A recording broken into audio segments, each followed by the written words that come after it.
Hey guys, it's Liba here. So earlier tonight, the official live stream for War of the Visions JP took place, and it gave us our first look at the new unit that's going to be released in the game tomorrow for JP. And aside from that, the devs also covered a bunch of balance changes that are coming to the game pretty soon, well, at least for Japan.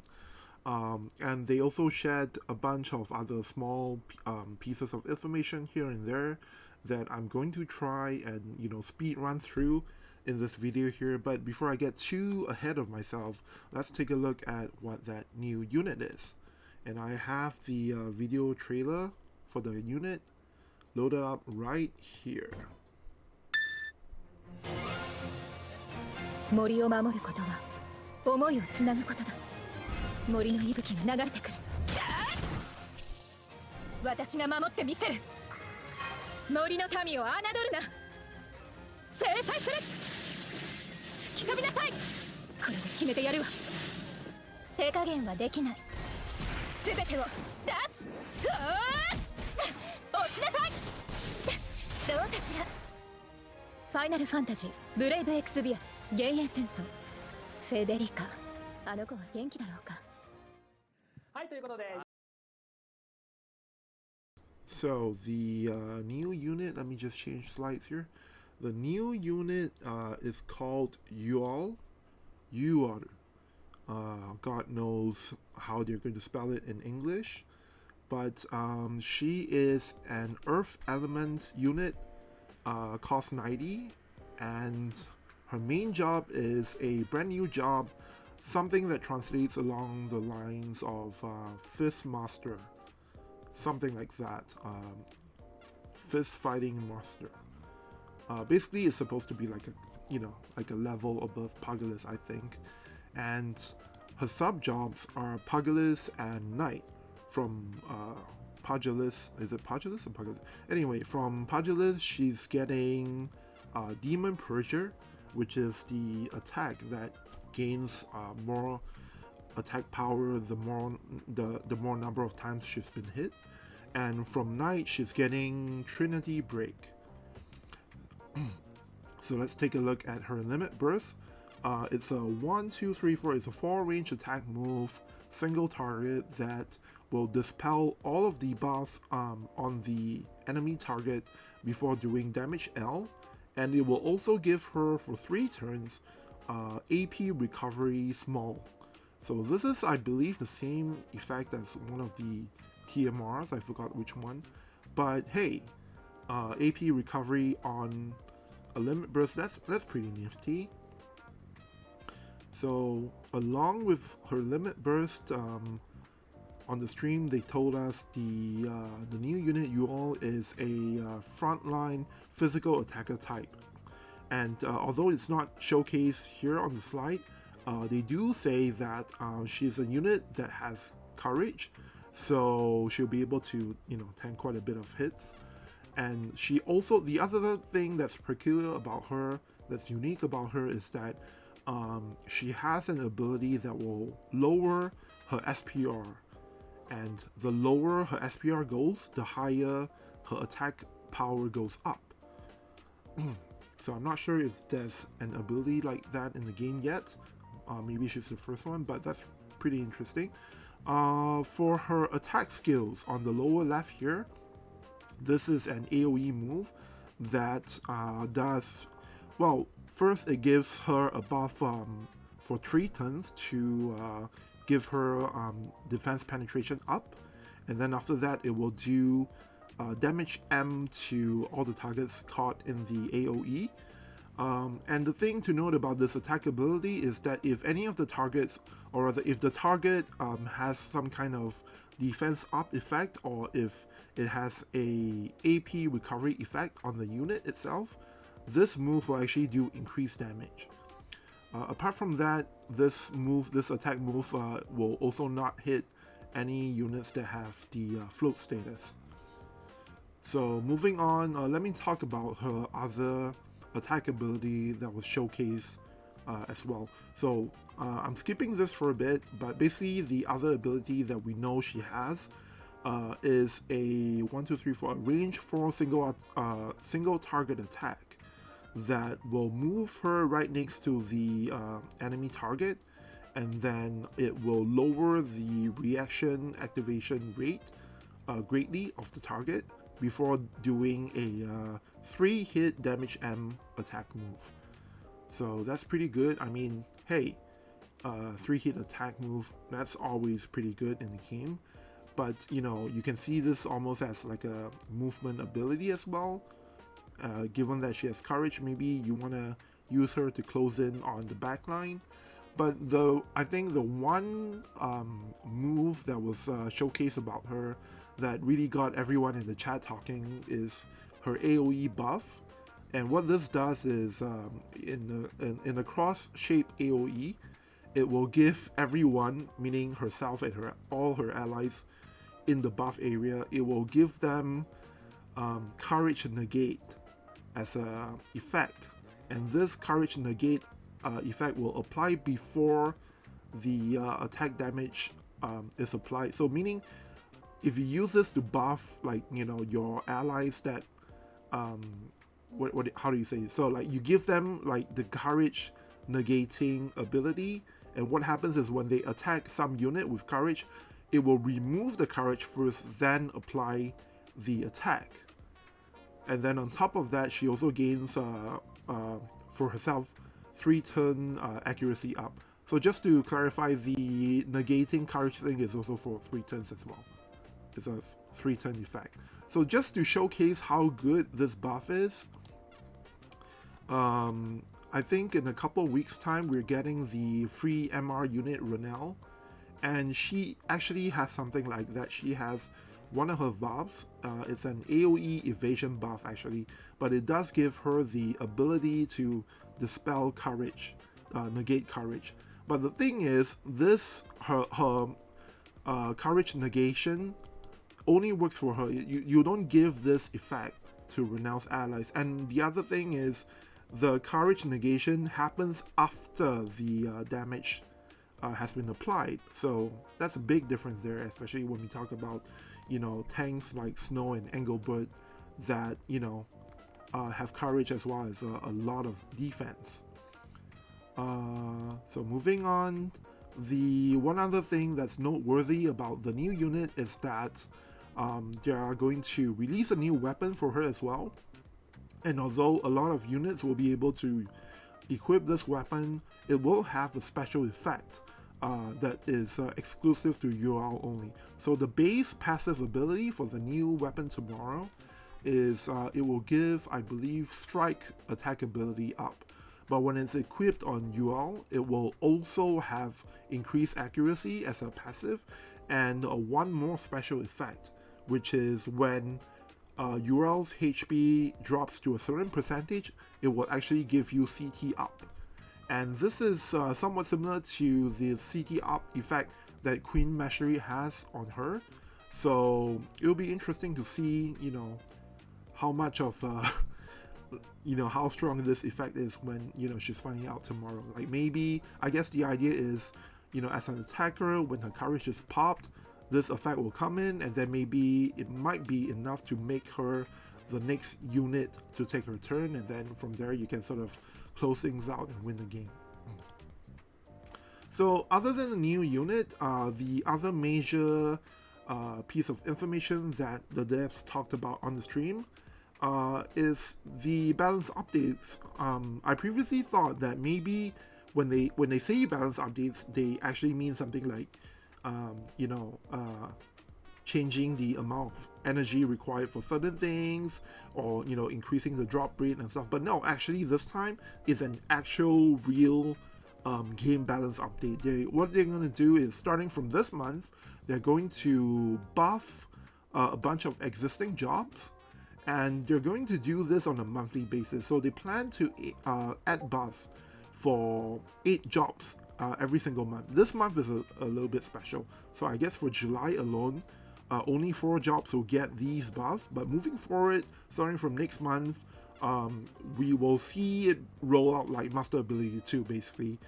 So in August, on 1 week, like maybe week 1 they will give us 4 more job buffs, and then on another separate week they'll give us the remaining 4 buffs for the 4 jobs. So they'll do it, you know, on pace, at this kind of pace all the way until around the 3rd anniversary. That's when they anticipate applying, you know, that's when they anticipate all the buffs will, you know, be done, you know, with in the game. So for this month, so, well, you know, it's summer, right? So as it turns out, the months that the jobs that are being buffed this month all have to do with a summer unit. We have Ranger here. Ranger gets a, I believe this is, oh, I looked up earlier. This is Mega Charge. Ranger, Mega Charge is getting 3-turn single target unit resistance down, as well as the activation, or rather the cast time for Mega Charge will be shortened as well. And on top of that, other moves, other abilities in the Ranger job kit will also receive cost reduction, AP cost reduction, as well as various other debuff effects. For Strider, the move Twisted Shield Breaker is getting courage removal, and on top of that, for some other abilities, they are going to increase the number of users for those abilities, and they will also receive, let's see, they plan on giving the buff effects like a bigger effect for some of those other abilities. For Kotodama Wielder, what is it called? Bursting Light? I think it's called Bursting Light. So that will get guaranteed hit, and then on top of that, other abilities are slated to have various buff effects as well. And then finally, for Scholar, for the move Devitalizing Glint, it's going to get a Magic Barrier Break, and then for other abilities in the job, they will get various buff effects, as well as for those that already have buff effects, they will get increased buff effects.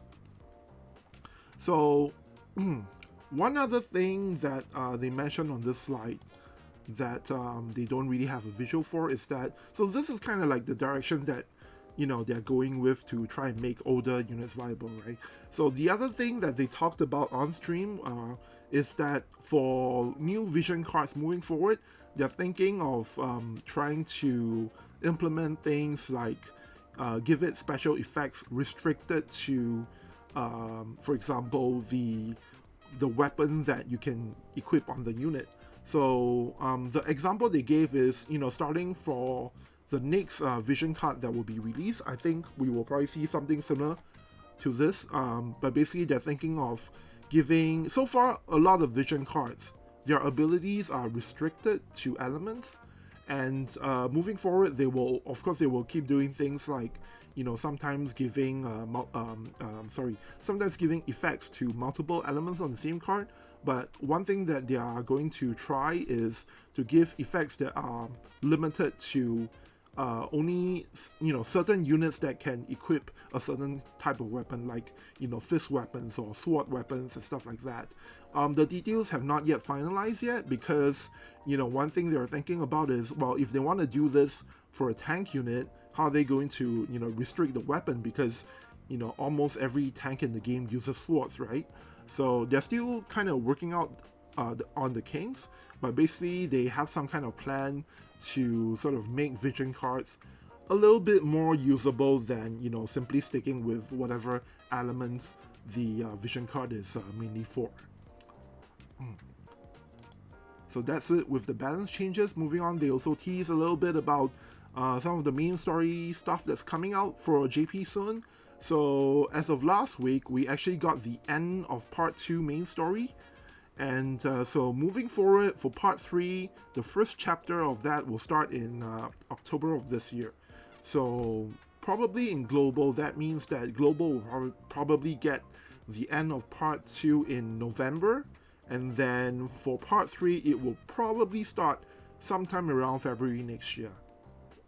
Now, before part 3 takes place, they will actually release you know, the same thing that they did with part 1 main story, which is they will give us some interlude chapters. And for the part 2 main story interlude, it's going to focus quite a bit on Suddenly, young Suddenly to be specific. So I'll just, you know, summarize what is being said here. Basically, the interlude will take place over 100 years before the current timeline, and it's when Suddenly meets this girl that I will not talk about because it might be, you know, spoilers for people who are not aware of the situation. But suffice to say, we will be able to see a young Suddenly from more than a century ago. And, you know, if you're someone who's been paying attention to the story, definitely look forward to that. Okay, so one last thing that they mentioned on the stream. So previously, on the previous live stream, they talked about, or rather they showed us the roadmap for new content coming up around the 3rd anniversary time frame. So it's mainly two things. It's one, some kind of new guild content, and then the other thing is the Altar of Arms, which is some kind of PV content that will allow us to get a bunch of new weapons and equipment. So for today, they talked a little bit about both of the new content. So for the new guild content, unfortunately, this time they couldn't get it done in time, or rather the person, they do have some kind of mock-ups prepared, but unfortunately it's not something that is you know, official yet. Like it's not something that they've decided yet, so they won't show us any kind of mock-ups or screenshots for how the new content will be like. But they did tell us that this new guild mode will actually take place. It's kind of like, think of it as a conquest kind of mode. There will be like a giant map, and then basically the entire guild and its members will start off somewhere on the map using, you know, like a base. Everybody will start off on, you know, somewhere on the map as a base, and then what you'll do is you and your members will basically try and spread out and conquer, like clear quests to sort of conquer the map. So it'll be that kind of guild content. Again, they've said before that this new guild content will not be PvP oriented. There will not be leaderboards. It's mainly like a PV kind of situation. And then they gave a little more detail on the other PvE content that's in the works, the Altar of Arms.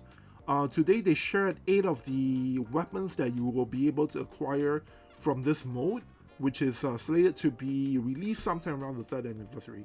So these are all weapons that are, well, weapons from the Final Fantasy series.